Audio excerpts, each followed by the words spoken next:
Um grupo de brasileiros do primeiro grupo de aviação de caça, o famoso Senta a Pua, ajustou os capacetes de couro, verificou os instrumentos e trocou as últimas palavras antes de decolar. Ao redor da pista, oficiais americanos observavam com uma mistura de curiosidade e ceticismo. Afinal, aqueles pilotos vinham de um país tropical, sem tradição de combate aéreo em larga escala, sem experiência real de guerra.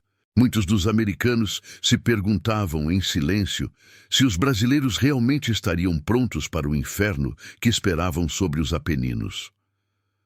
O que ninguém imaginava, naquele amanhecer gelado, é que em poucas semanas, aqueles mesmos oficiais estariam reunidos em salas de briefing, boquiabertos, tentando entender como diabos os brasileiros desenvolvidos e aperfeiçoados uma técnica de ataque que a própria Força Aérea do Exército dos Estados Unidos ainda estava tentando dominar. Uma técnica que dá coragem, precisão cirúrgica e nervos de aço. Uma técnica que mudaria para sempre a forma como os aliados atacariam alvos terrestres fortificados. Eles chamaram de ataque rasante. Para entender o choque dos generais americanos, é preciso voltar alguns meses no tempo e mergulhar no contexto da campanha italiana. Em setembro de 1944, a Força Expedicionária Brasileira desembarcou em Nápoles, trazendo consigo cerca de 25 mil homens, a maioria sem qualquer experiência de combate real.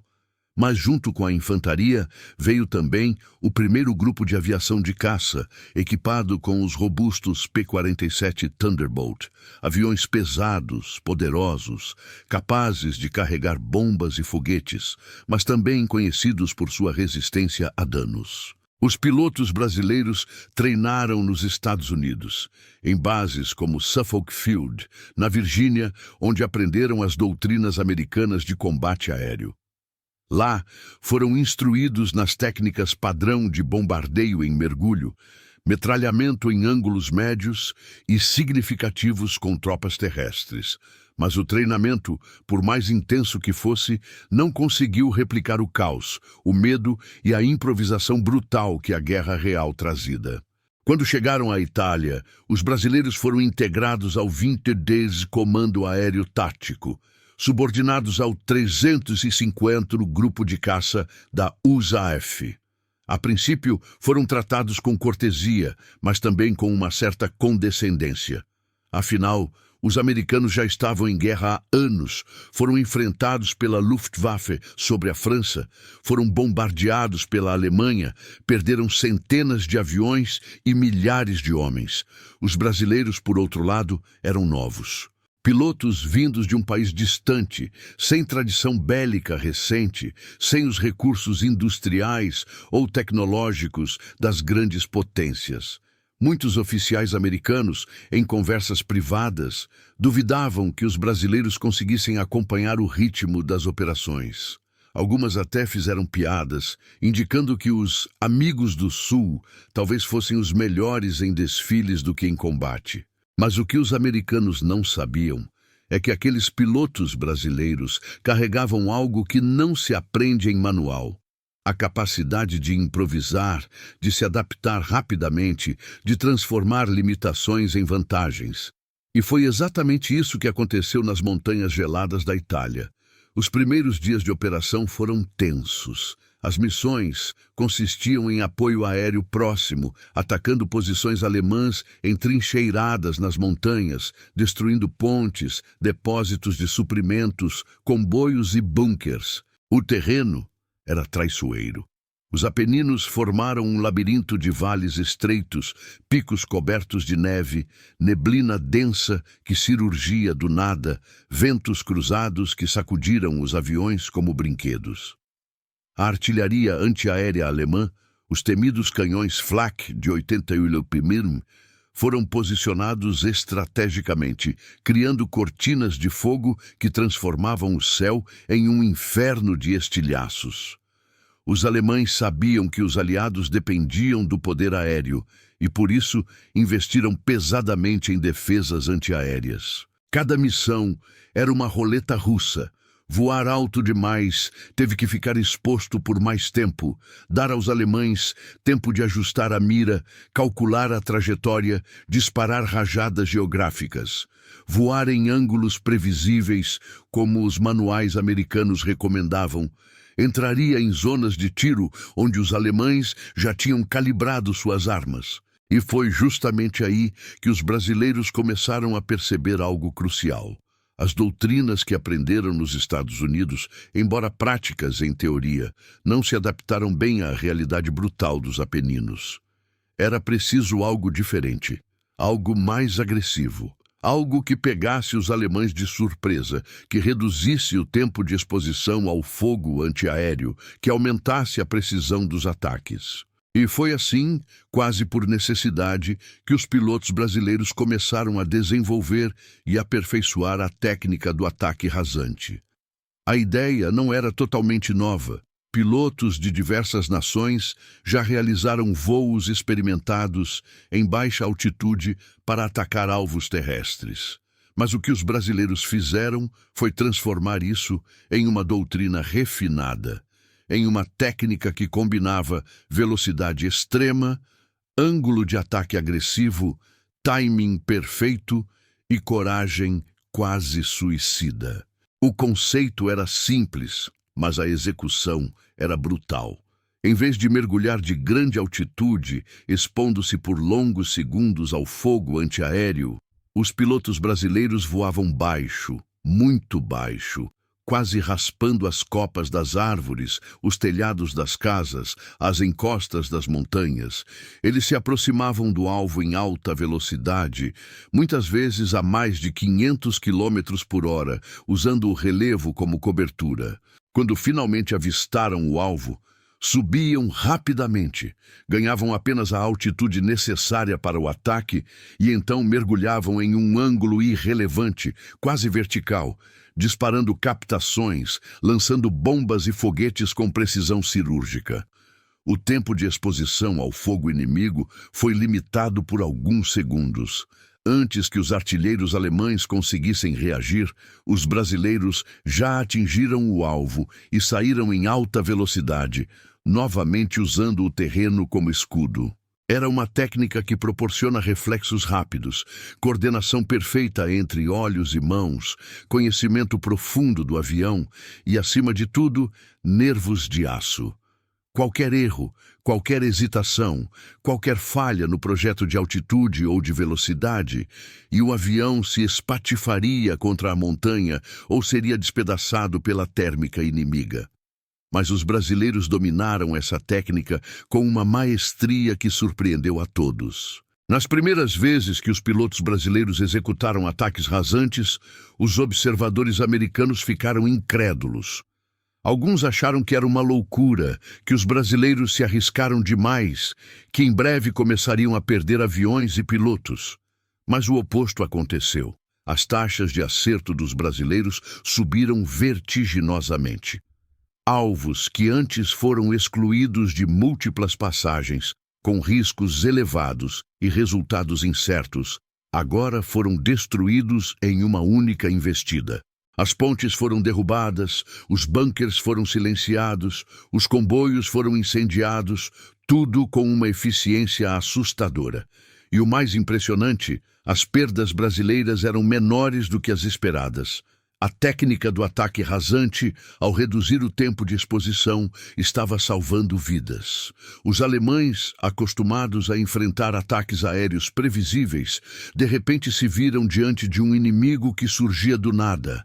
Atacavam com violência fulminante e desaparecia antes que pudessem reagir. Nos diários de guerra de unidades alemãs capturadas mais tarde, há relatos de soldados descrevendo os ataques brasileiros como diabólicos, impossíveis de prever e aterrorizantes. Um oficial alemão escreveu que os pilotos brasileiros voavam como demônios, tão baixo que podíamos ver suas faces, e antes que pudéssemos disparar, já destruídos, nos destruídos e sumido. Essa conversa começou a se espalhar rapidamente entre as tropas alemãs, que passaram a temer os ataques dos P-47 com as insígnias brasileiras. Mas não eram apenas os inimigos que estavam visíveis. Os próprios americanos, que a princípio duvidavam da capacidade dos brasileiros, agora observavam com uma mistura de admiração e espanto. Em uma reunião de briefing no quartel-geral do 22 Comando Aéreo Tático, um coronel americano pediu para revisar as filmagens das câmeras de bordo dos P-47 brasileiros. Essas câmeras, instaladas nas asas dos aviões, registravam automaticamente os ataques, permitindo análise posterior. Quando as imagens foram projetadas na tela, o silêncio tomou conta da sala. Os oficiais americanos viram os pilotos brasileiros voando a altitudes que consideravam suicidas, mergulhando em ângulos que desafiavam os limites estruturais do avião, atingindo alvos com uma precisão que parecia impossível.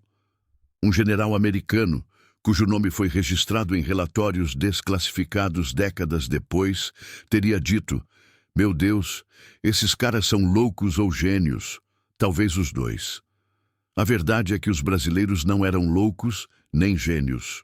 Eram simplesmente pilotos determinados, que aprenderam a transformar suas limitações em vantagens, que desenvolveram uma técnica adaptada à realidade brutal da guerra nos Apeninos e que tiveram que arriscar tudo para provar seu valor. E foi então que algo extraordinário aconteceu. Em vez de simplesmente observar e admirar, os comandantes americanos tomaram uma decisão que mudaria a doutrina de combate aéreo dos aliados. Eles pediram aos brasileiros que ensinassem a técnica do ataque rasante aos pilotos americanos. Isso era algo inédito. Normalmente, eram os americanos que ensinavam, que treinavam, que ditavam as doutrinas. Mas agora, diante da eficácia inegável dos ataques brasileiros, os papéis se inverteram.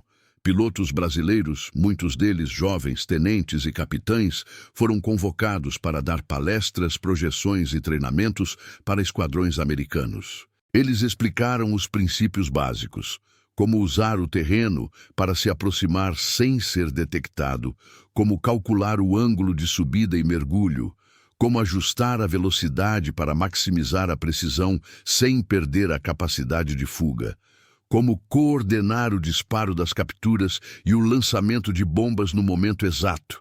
Mas mais do que técnicas, os brasileiros transmitiram uma mentalidade. Eles ensinaram que o ataque rasante proporcionou confiança absoluta no avião, no próprio instinto e nos companheiros. Exigia a capacidade de tomar decisões em frações de segundo, de improvisar quando o plano original falhava, de manter a calma mesmo quando o mundo ao redor explodia em fogo e metal. E os americanos, habituados a serem os mestres, se formaram alunos atentos. Os treinamentos aconteciam em campos improvisados, muitas vezes perto da linha de frente, onde o som distante da artilharia lembrava a todos que aquilo não era um exercício acadêmico, mas uma questão de vida ou morte. Os pilotos brasileiros levaram os americanos para voos de demonstração, mostrando na prática como executar os ataques.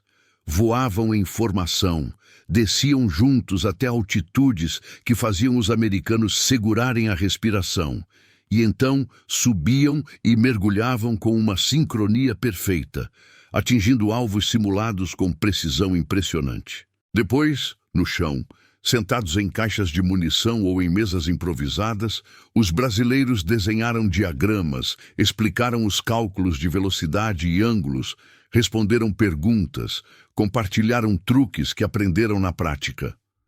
Um piloto americano, em uma carta para casa que foi preservada em arquivos militares, escreveu: "Hoje aprendi mais sobre combate aéreo com um tenente brasileiro do que em 6 meses de treinamento nos Estados Unidos.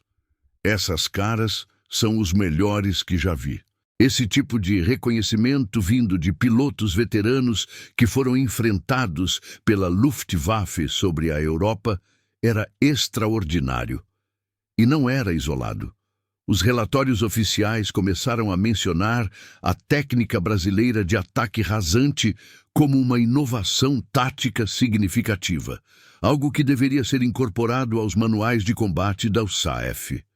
Mas ensinar não era suficiente. Os brasileiros continuaram realizando missões diárias, enfrentando os mesmos perigos, provando repetidamente que sua técnica não era sorte, mas habilidade. Em uma missão particularmente perigosa, em novembro de 1944, um navio misto de brasileiros e americanos foi enviado para destruir uma ponte estratégica sobre o rio Reno, defendida por uma concentração pesada de artilharia antiaérea alemã. Os alemães sabiam que a ponte era vital para suas linhas de abastecimento, e por isso os protegiam ferozmente. Ataques anteriores, realizados por esquadrões americanos usando técnicas eficientes, falharam, com perdas significativas. Agora era uma vez que os brasileiros mostravam o que podiam fazer. O líder da missão era um capitão brasileiro, veterano de bolsas de missões, conhecido por sua frieza sob fogo. Ele reuniu os pilotos brasileiros e americanos e explicou o plano. Eles se aproximaram da ponte voando baixo, usando um vale estreito como cobertura. No último momento, subiram rapidamente, ganharam altitude suficiente para o ataque e então mergulharam em formação cerrada, lançando bombas e foguetes simultaneamente. A cooperação teria que ser perfeita. Qualquer erro, e os aviões colidiriam entre si ou seriam abatidos pela artilharia alemã. A missão foi lançada ao amanhecer, quando a neblina ainda cobria os vales, oferecendo cobertura adicional. Os P-47 decolaram em sequência, formaram uma linha cerrada e desceram até quase tocar as copas das árvores. O rugido dos motores ecoava pelas montanhas, mas os alemães ainda não descobriram a aproximação. O capitão brasileiro liderava a formação, seus olhos fixos no horizonte, calculando mentalmente a distância, a velocidade, o momento exato de subir. Além disso, os outros pilotos seguiram cada movimento, confiando totalmente em sua liderança. Quando finalmente avistaram a ponte, o capitão afastou a manche e o avião subiu como um foguete. Os outros seguiram em sincronia perfeita. Por alguns segundos, os aviões foram expostos e a artilharia alemã abriu fogo. O céu se encheu de explosões negras, estilhas de metal rasgando o ar. Mas os brasileiros não hesitaram. No ápice da subida, viraram os aviões de nariz para baixo e mergulharam. A velocidade aumentou vertiginosamente. O vento uivava contra as asas. As miras se alinharam com a ponte, e então, quase ao mesmo tempo, todos dispararam. Bombas caíram como chuva, foguetes cortaram o ar deixando rastros de fumaça, submarinas cuspiam fogo. A ponte explodiu em uma bola de fogo e fumaça. Estruturas de metal foram lançadas para o alto, concreto se despedaçou e, em segundos, a ponte desabou no rio. Os aviões saíram do mergulho a poucos metros da água, aceleraram ao máximo e desapareceram no vale antes que os desejados pudessem reagir. Nenhum avião foi perdido. A missão foi um sucesso absoluto. Quando os pilotos retornaram à base, foram recebidos com aplausos e gritos de comemoração.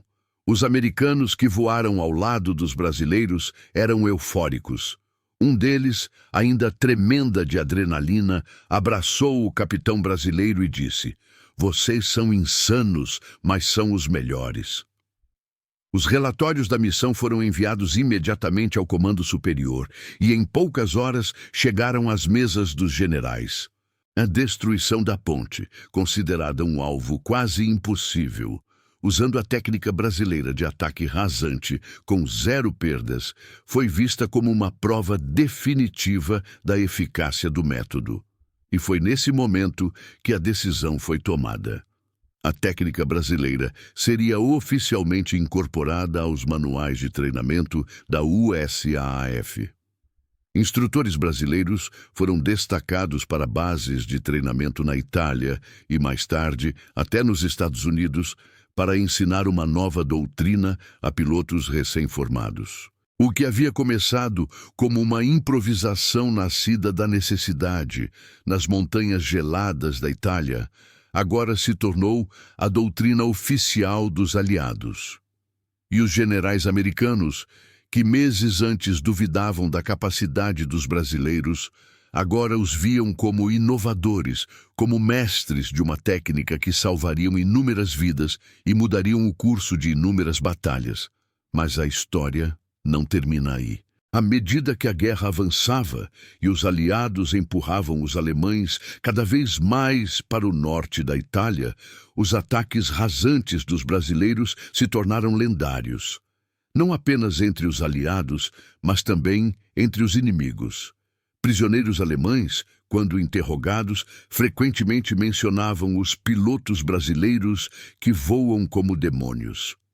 Alguns até pediram para não serem enviados para setores onde os brasileiros operavam, mas era a confiança que construímos. E não era apenas medo, era respeito. Respeito pela habilidade, pela coragem, pela eficácia.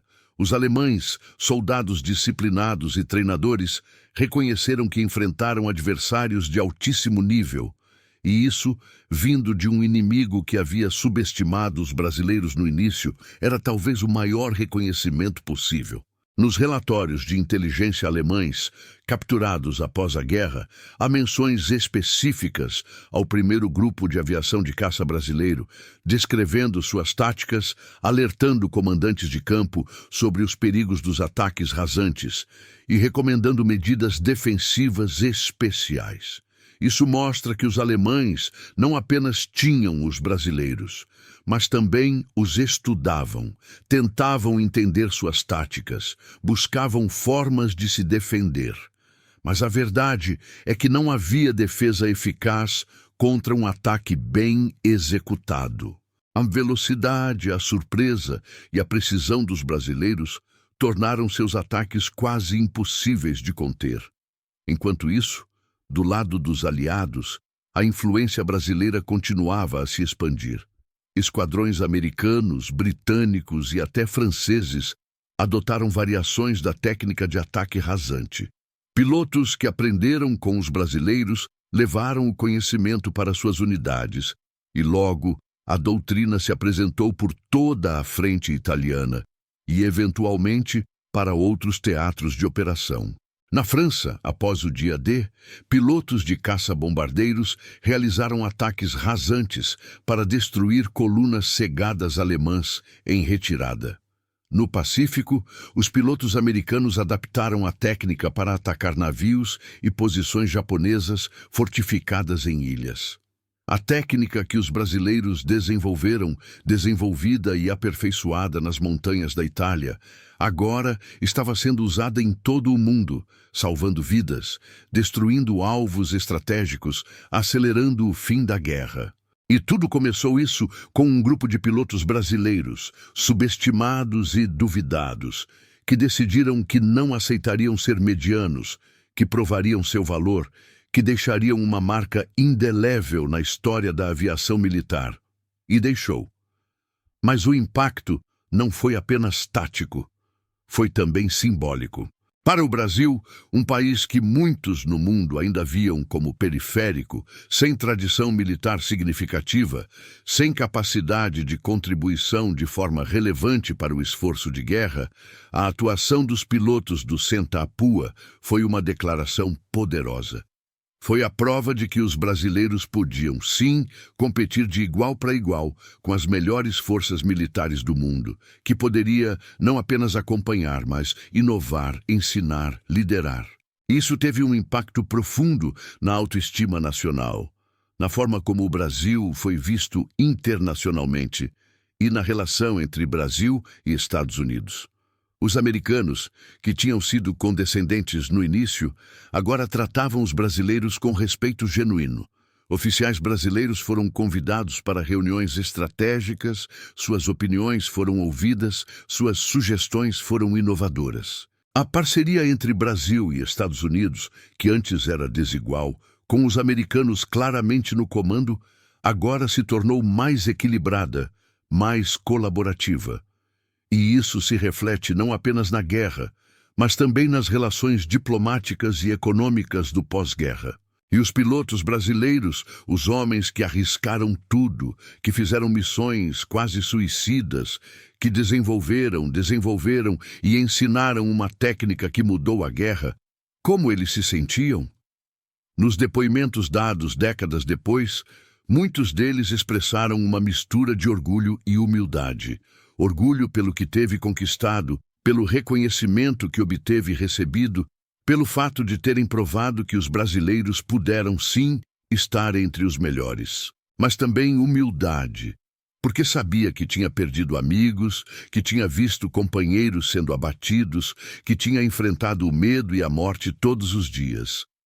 Um nosso veterano, em uma entrevista nos anos 1990, disse: "Nós não fizemos aquilo para sermos heróis.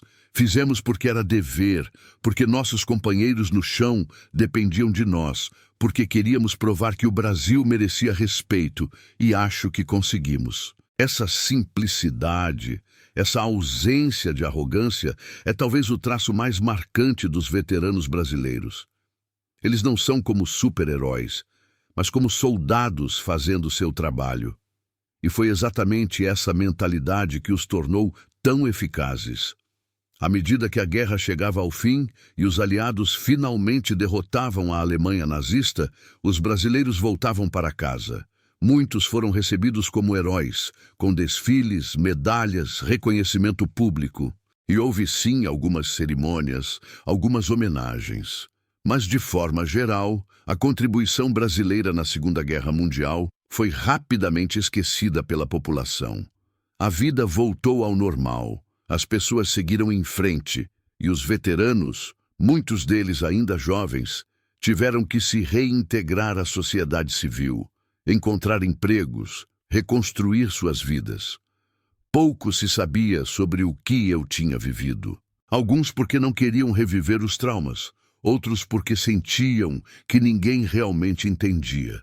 E assim, por décadas, a história dos pilotos brasileiros que ensinaram aos aliados a técnica de ataque rasante foi praticamente desconhecida do grande público brasileiro. Foi apenas nos últimos anos, com o trabalho de historiadores, documentaristas e entusiastas, que essa história começou a ser resgatada, contada, celebrada. É uma história que merece ser conhecida, porque é uma história de coragem, inovação, superação e orgulho nacional.